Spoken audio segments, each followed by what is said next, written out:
Fue en un día como hoy, 21 de agosto, hace 2031 años, que el Creador de nuestro universo encarnó en nuestro mundo. Este evento resuena a través de galaxias y generaciones como el acontecimiento más importante no solo en la historia de nuestro pequeño planeta, sino del universo entero. Hoy, al celebrar el nacimiento de Jesús de Nazaret, no conmemoramos simplemente el advenimiento de un gran maestro o un profeta iluminado. Celebramos el instante sublime en que el Creador de 1.000.000 de mundos eligió nacer como uno de sus hijos más humildes. Este video se propone trazar la biografía de este ser extraordinario, una personalidad de doble naturaleza. Por un lado, Josué ben José, el carpintero de Nazaret, un hombre de carne y hueso que vivió, trabajó y amó en las colinas de Galilea. Por otro, Cristo Micael, el Hijo Creador del universo de Nevadón, un ser divino de origen paradisíaco, cuyo viaje de autootorgamiento alcanzó su culminación en nuestro planeta, Urantia. Su vida no fue un interludio accidental en la historia, sino el acto final y deliberado de un plan cósmico concebido eones antes de que nuestro Sol comenzara a brillar.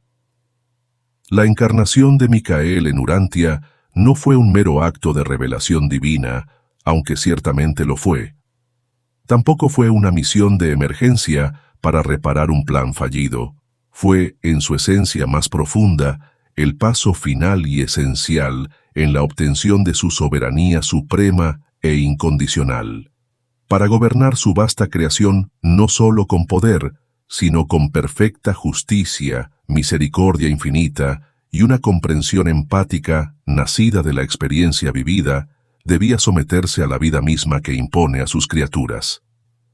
Su nacimiento en un pesebre no fue una humillación, sino la coronación de un largo peregrinaje a través de su propia creación, un viaje que alteró para siempre el destino de Nevadón y el potencial de cada alma ascendente dentro de sus confines.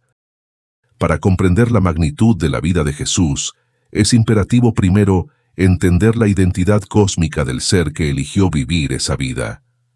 Su historia no comienza en Belén, sino en el centro de todas las cosas, en la eternidad del paraíso.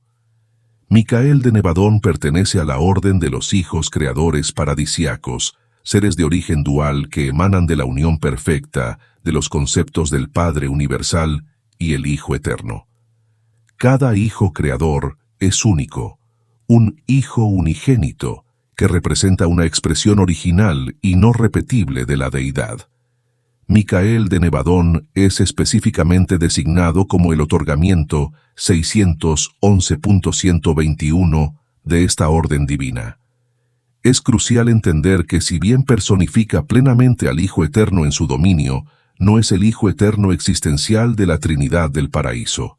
Sin embargo, en su universo, ejerce todos los atributos y poderes de la deidad, actuando como la representación más completa y accesible de Dios para las criaturas en evolución. Su naturaleza divina se deriva por igual de sus dos progenitores paradisíacos. Del Padre universal hereda la voluntad, el concepto de personalidad y el amor paternal. Del Hijo eterno, el Espíritu, la prerrogativa creadora y la misericordia. Esta dualidad le confiere una versatilidad y un poder sin parangón para la administración de un universo evolutivo. Las observaciones de la administración de Nevadón sugieren que el carácter de nuestro Micael se asemeja particularmente al del Hijo materno eterno, destacando una tendencia hacia la misericordia y el ministerio amoroso. Este modelo de liderazgo no se basa en el poder estático, sino en un proceso dinámico de crecimiento y validación. La soberanía, aunque es un derecho inherente por su origen divino, debe ser perfeccionada y ratificada a través de la experiencia personal. No es suficiente crear. Es un mandato divino comprender lo creado desde adentro, vivir sus luchas y compartir sus triunfos. La obra maestra de Micael es nuestro universo local de Nevadón, una vasta creación que, según los planes, contendrá eventualmente hasta 10 millones de mundos habitados. Este universo está organizado jerárquicamente en 100 constelaciones, cada una con 100 sistemas de mundos habitados, y cada sistema destinado a albergar aproximadamente 1000 esferas con vida. Nuestro planeta, Urantia, es el mundo 606 del sistema de Satania, en la constelación de Norlatiadec, una pequeña pero significativa esfera en este inmenso tapiz cósmico. El proceso de creación no es un acto instantáneo, sino una evolución gradual y colaborativa. Las energías primordiales del espacio son primero movilizadas por los organizadores de la fuerza y los directores del poder del superuniverso, quienes preparan el fundamento material, soles, planetas y esferas físicas. Solo cuando la materia ha alcanzado una etapa estable, el Hijo Creador llega a la escena, acompañado por su asociada divina, una hija creativa del Espíritu Infinito, quien se convierte en el espíritu materno del universo local. Juntos, como Padre, Hijo y Espíritu Madre, inician la organización de la vida y la evolución de las personalidades en su dominio. La capital de este vasto universo, el centro administrativo y espiritual desde donde Micael gobierna, es la esfera arquitectónica de Salvington. Desde allí, él y su asociada divina supervisan el desenvolvimiento progresivo de las capacidades físicas, intelectuales y espirituales de las múltiples criaturas que pueblan su creación. La soberanía de un Hijo Creador, aunque inherente, debe ser ganada experiencialmente para alcanzar su plenitud. Este es el propósito del mandato divino de los 7 auto-otorgamientos, un peregrinaje a través de las diferentes órdenes de seres creados que transforma a un creador en un soberano supremo. El propósito fundamental de los 7 auto-otorgamientos es permitir que un Hijo Creador gobierne no solo por derecho de creación, sino por derecho de experiencia. Este requisito es esencial para que pueda representar plenamente a la Trinidad del Paraíso en su universo. Al vivir la vida de sus propias criaturas, desde las más altas hasta las más bajas, adquiere una comprensión perfecta de sus luchas, anhelos y potencial. Su autoridad deja de ser meramente posicional para convertirse en una autoridad moral, forjada en la empatía y el servicio. Este camino de encarnaciones sucesivas es también una poderosa demostración de amor y servicio, diseñada para refutar para siempre cualquier acusación de tiranía, egoísmo o gobierno autocrático, como las que fueron planteadas por líderes rebeldes como Lucifer. Al someterse a las mismas condiciones de vida que sus criaturas, un Hijo Creador demuestra que su gobierno no se basa en el poder arbitrario, sino en una lealtad ganada a través del servicio altruista. El viaje de Micael de Nevadón hacia la soberanía suprema fue un descenso gradual y metódico a través de las órdenes de la vida en su universo, con cada auto-otorgamiento ocurriendo a intervalos de aproximadamente 150 millones de años. Cada encarnación fue una inmersión profunda en la naturaleza y la experiencia de un grupo específico de sus hijos. El primero de sus auto-otorgamientos tomó la forma de hijo Melquisedec, y su propósito fue vivir como un ser de alta orden espiritual, comprendiendo la administración universal desde la perspectiva de los sabios consejeros de Nevadón. El segundo auto-otorgamiento fue como hijo Lanonandec. El propósito fue experimentar la vida como un administrador de sistema, soberano de sistema, enfrentando directamente los desafíos de la lealtad y el gobierno sobre los mundos habitados. El tercero de sus auto-otorgamientos tomó la forma de hijo material, también conocido como Adán planetario, y su propósito fue encarnar como un elevador biológico de las razas, comprendiendo las luchas de la carne y la misión de mejorar la herencia física de los mortales. El cuarto auto-otorgamiento fue como Serafín. El propósito fue servir como un espíritu ministrante, comprendiendo la vida desde la perspectiva de las huestes angélicas que guían y protegen a los mortales a lo largo de sus carreras. El quinto de sus auto-otorgamientos tomó la forma de mortal ascendente y su propósito fue vivir la vida post-mortal en la fase de transición morontial, experimentando el camino educativo que siguen sus hijos después de la muerte física en su viaje hacia el paraíso. El sexto autootorgamiento fue como mortal morontial. El propósito fue profundizar en la comprensión de la carrera ascendente de sus criaturas, viviendo otra fase de la compleja y crucial experiencia morontial.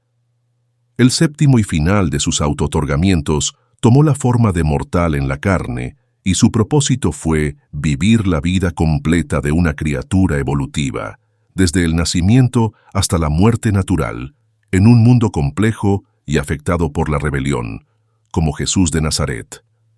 Es importante mencionar que la descripción completa de cada uno de estos autootorgamientos se encuentra detallada en el documento 119 del libro de Urantia, titulado Los autootorgamientos de Cristo Micael. Estos autootorgamientos no fueron meramente educativos, tuvieron un efecto estabilizador profundo en el universo. Al vivir la vida de una orden específica de seres, Micael estableció un estándar insuperable de lealtad y servicio desde dentro de esa orden. No les ordenó lealtad desde su trono en Salvington, la demostró compartiendo su existencia. Este acto crea un lazo de amor y devoción tan profundo que actúa como una inmunización cósmica contra futuras rebeliones. Por ejemplo, se registra que después de su autootorgamiento como hijo material, ningún Adán o Eva planetarios se unió jamás conscientemente a una rebelión. Cada encarnación fue, por tanto, una acción preventiva que solidificó la lealtad de su universo, una estrategia cósmica de liderazgo a través de la empatía vivida. El autootorgamiento final y más desafiante de Micael de Nevadón estaba reservado para la forma de vida más baja con voluntad, un mortal evolutivo en la carne. El escenario elegido para este acto culminante fue nuestro propio mundo, Urantia. Urantia no fue elegida al azar. Era un planeta decimal, un mundo experimental marcado por una doble tragedia que lo convertía en un escenario particularmente difícil y significativo para la misión final de Micael. Primero, había sufrido las consecuencias de la rebelión de Lucifer, liderada localmente por su soberano de sistema, Satanás, y su príncipe planetario, Caligastia. Esto había sumido al planeta en un aislamiento espiritual y una confusión duraderos. Segundo, la misión de Adán y Eva, los elevadores biológicos enviados para mejorar las razas humanas, había fracasado, dejando a la humanidad sin el liderazgo y la herencia biológica que le correspondían. Esta combinación de rebelión celestial y falta planetaria presentaba el entorno más complejo posible. La misión de Micael en Urantia, por lo tanto, tenía un doble propósito. Por un lado, completar el requisito final para su propia soberanía suprema. Por otro, abordar y comenzar a corregir los problemas específicos de este mundo y de su sistema caído, liberando espiritualmente a sus habitantes.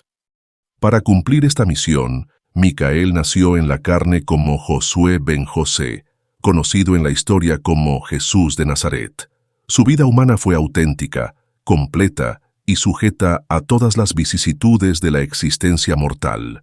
Sus padres terrenales, José y María, fueron seleccionados no por alguna cualidad sobrenatural, sino porque poseían la combinación más ideal de vastos vínculos raciales y promedio elevado de dotes de personalidad. Eran personas comunes, de temperamento fuerte y devotas, el vehículo perfecto para que el Creador apareciera como un hombre promedio, comprensible y accesible para la gente común. Su nacimiento y crecimiento fueron enteramente normales, desprovistos de los elementos milagrosos que las tradiciones posteriores le atribuyeron. Puedes encontrar una crónica detallada de su nacimiento e infancia en los documentos 122, 123, 124 y 125 del libro de Urantia. La narración ilustrada de esos documentos completos también se encuentra disponible en este canal. La adolescencia fue un periodo crucial en el que la mente humana de Jesús comenzó a tomar conciencia gradual de su naturaleza divina y de su destino cósmico. Este no fue un conocimiento innato y completo desde el nacimiento, sino un despertar progresivo. Un punto de inflexión en su juventud fue la muerte prematura de su padre, José. A partir de ese momento, Jesús asumió plenamente el papel de cabeza de familia, trabajando como carpintero, y contratista para sostener a su madre viuda y a sus 8 hermanos y hermanas. Esta pesada responsabilidad, lejos de ser un desvío, fue una experiencia humana fundamental que le enseñó sobre el deber, el trabajo duro y el amor familiar, preparándolo para ser el padre de su vasta familia universal. Una vez que sus hermanos fueron capaces de asumir la responsabilidad familiar, Jesús emprendió una serie de viajes extensos que duraron varios años. El más significativo de ellos fue su recorrido por el mundo mediterráneo, que lo llevó a ciudades como Alejandría, Atenas y, especialmente, Roma. Durante este tiempo, interactuó con personas de todas las clases sociales, razas y filosofías.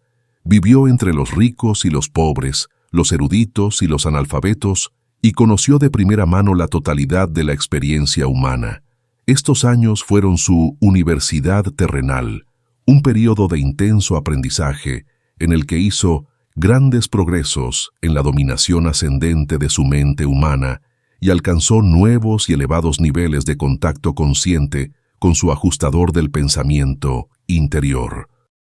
La historia de Jesús en Urantia no es la de un Dios disfrazado de hombre, sino la de una sinergia perfecta entre lo humano y lo divino. Su conciencia divina no suprimió su humanidad, más bien emergió y se integró a través de sus experiencias humanas. La mente mortal de Josué ben José, a través del esfuerzo, el trabajo, el amor y la búsqueda incesante de la voluntad de su Padre, se convirtió en el crisol que perfeccionó la manifestación de la conciencia divina de Micael.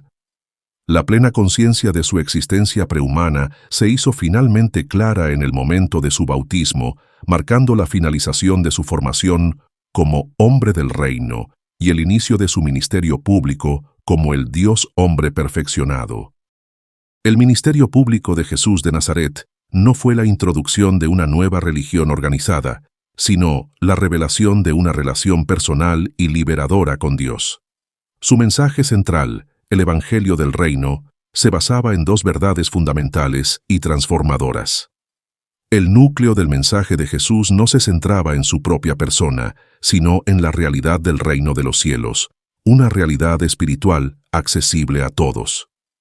Este Evangelio se puede resumir en 2 conceptos inseparables: la paternidad de Dios y la hermandad de la humanidad. La paternidad de Dios.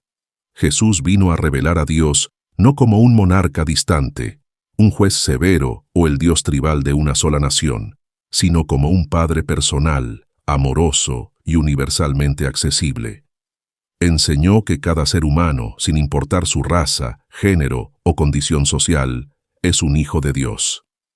La prueba de esta relación filial es la presencia de un fragmento del propio Padre, el ajustador del pensamiento, que reside en la mente de cada mortal, guiándolo hacia la verdad y la perfección. Esta doctrina transformó la adoración, pasando del temor y el sacrificio a la comunión amorosa y la confianza filial. La hermandad de la humanidad. La consecuencia lógica y social de la paternidad de Dios es la hermandad de la humanidad. Si Dios es el Padre de todos, entonces todos los seres humanos son, en esencia, una gran familia espiritual. Este concepto eleva el mandamiento de amar al prójimo como a ti mismo a un nuevo nivel. Amar a los demás como a un hermano, con un sentido de responsabilidad familiar y servicio mutuo. Esta enseñanza derriba todas las barreras de prejuicio y enemistad, estableciendo una base para una verdadera ética social global. El libro de Urantia establece una distinción crucial entre la fe personal que Jesús vivió y la religión que se desarrolló posteriormente en torno a su figura. El análisis completo de esta diferencia lo puedes encontrar en el último documento del libro de Urantia, el documento 196, titulado La fe de Jesús. En resumen, la religión de Jesús es la fe viviente que él mismo practicó. Consistía en una confianza inquebrantable en la bondad de su Padre Celestial, una vida de oración y comunión sincera y una dedicación total al servicio desinteresado de sus semejantes. Su religión era una experiencia personal, directa y dinámica de hacer la voluntad de Dios momento a momento. En contraste, la religión sobre Jesús es el sistema teológico que surgió después de su muerte y resurrección. Este sistema, iniciado involuntariamente por Pedro en el fervor de Pentecostés y luego estructurado por el apóstol Pablo, cambió el enfoque del Evangelio del Reino, la paternidad de Dios y la hermandad del hombre, a la adoración de la persona del Cristo resucitado y glorificado. Aunque esta religión ha sido un vehículo de gran valor espiritual para millones, a menudo ha oscurecido al Jesús humano y su mensaje original. La verdadera enseñanza de Jesús no se encuentra en un conjunto de dogmas, sino en el ejemplo de su propia vida. Cada acto de servicio, cada momento de oración silenciosa en las colinas, cada interacción con los marginados fue una lección teológica en acción. Él no solo enseñó sobre el amor del Padre, Él fue la manifestación viviente de ese amor en forma humana. Su biografía es su teología. El llamado que se deriva de su vida no es simplemente a creer en una serie de proposiciones sobre Él, sino a emular su vida de fe y servicio, haciendo de la propia existencia una expresión de la relación filial con el Padre universal. La culminación de la vida mortal de Micael en Urantia, su crucifixión, muerte y resurrección, es a menudo el aspecto más malinterpretado de su misión. Desde la perspectiva cósmica, estos eventos no representan un sacrificio para apaciguar a un Dios ofendido, sino el acto final de su auto-otorgamiento y el portal hacia su soberanía suprema. Es fundamental afirmar que la muerte de Jesús en la cruz no fue un sacrificio expiatorio por el pecado ni un rescate pagado a fuerzas oscuras. La teología de la expiación es incompatible con el concepto de un Dios de amor que Jesús reveló. La humanidad no posee una culpa racial heredada que requiera una expiación sangrienta. La culpa es un asunto de pecado personal y rebelión consciente contra la voluntad del Padre. La crucifixión fue la consecuencia trágica pero natural de una vida de verdad y bondad vivida en un mundo de ignorancia y temor. Fue el hombre, no Dios, quien planeó y ejecutó su muerte. Jesús eligió someterse a este final, no porque fuera un requisito divino para la salvación, sino como la demostración final de su amor y la culminación de su decisión de vivir y morir como un mortal común, sujeto a las vicisitudes de la vida en la carne. Sus últimas palabras, «Padre, perdónalos, porque no saben lo que hacen», no fueron una súplica, sino la máxima expresión del Evangelio que vivió. El propósito de la cruz no fue reconciliar a Dios con el hombre, una reconciliación que nunca fue necesaria, sino estimular al hombre a la comprensión del amor eterno del Padre y de la misericordia sin fin de su Hijo. La cruz es un símbolo eterno de revelación, no de redención legal.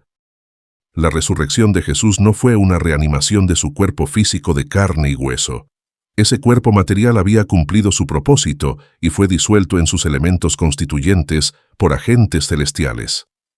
La resurrección fue un evento morontial, la aparición de Jesús en su forma de transición, el tipo de cuerpo que todos los mortales ascendentes adquieren después de la muerte.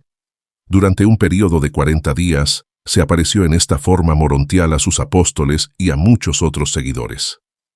Estas apariciones no fueron apariciones fantasmales, sino manifestaciones tangibles diseñadas para cumplir dos propósitos principales. Primero, establecer de manera irrefutable la realidad de la supervivencia de la personalidad después de la muerte, la piedra angular de su evangelio, y segundo, impartir sus últimas instrucciones y preparar a sus seguidores para la donación de su espíritu de la verdad. En este marco, la muerte no es una tragedia final, sino una graduación. Fue el último acto del drama mortal, el requisito final en la lista de su auto-otorgamiento. Sin experimentar la transición de la muerte, su comprensión de la vida humana habría estado incompleta. Por lo tanto, la muerte no fue el objetivo, sino el portal. Fue el punto de transición que marcó la finalización exitosa de su misión en la carne. El verdadero clímax de su historia no es la agonía en la cruz, sino la resurrección triunfante y la posterior asunción de la soberanía. Un acto que solo fue posible después de haber completado la totalidad de la experiencia mortal, incluyendo su terminación. Con la finalización de su séptimo auto-otorgamiento, la carrera de Micael como creador en formación llegó a su fin y comenzó su era como soberano supremo y personal de su universo. Este logro tuvo consecuencias profundas y duraderas tanto para Nevadón en su conjunto como para el pequeño mundo que sirvió de escenario para su triunfo final. Tras su ascensión final desde Urantia, Micael regresó a la capital de su universo, Salvington. Regresó no solo como el Hijo Creador, sino como el soberano maestro, un gobernante cuya autoridad ilimitada había sido ganada y perfeccionada a través de la experiencia vivida. Su gobierno ahora combina de manera única la voluntad divina del paraíso con la comprensión perfecta y empática de la criatura. Su poder es ilimitado porque deriva de su asociación con las deidades. Su autoridad es incuestionable porque fue adquirida a través de una auténtica experiencia en la semejanza de sus propios hijos. Su soberanía es suprema porque une el poder de un creador con el amor de un padre y la compasión de un hermano. La asunción de la soberanía suprema por parte de Micael tuvo repercusiones inmediatas en todo Nevadón. El evento más significativo fue la adjudicación final y definitiva de la rebelión de Lucifer. Mientras Micael no fuera un soberano supremo, la justicia suprema estaba atemperada por la misericordia, y los líderes rebeldes no podían ser eliminados. Pero con su soberanía perfeccionada, la rebelión fue juzgada, y sus instigadores, incluyendo a Lucifer y Satanás, fueron aislados y privados de toda influencia, poniendo fin a eones de incertidumbre y pecado en el sistema de Satania. Para Urantia, las consecuencias fueron transformadoras. El humilde y problemático planeta de su encarnación final se convirtió en un mundo de profundo significado sentimental y administrativo para todo el universo. Ahora es conocido en las esferas celestiales como el mundo de la cruz, un símbolo del amor y la devoción de un creador por sus criaturas. Nuestro mundo se convirtió en el hogar mortal de Jesús de Nazaret y, por ello, en un punto de interés y afecto para todo Nevadón.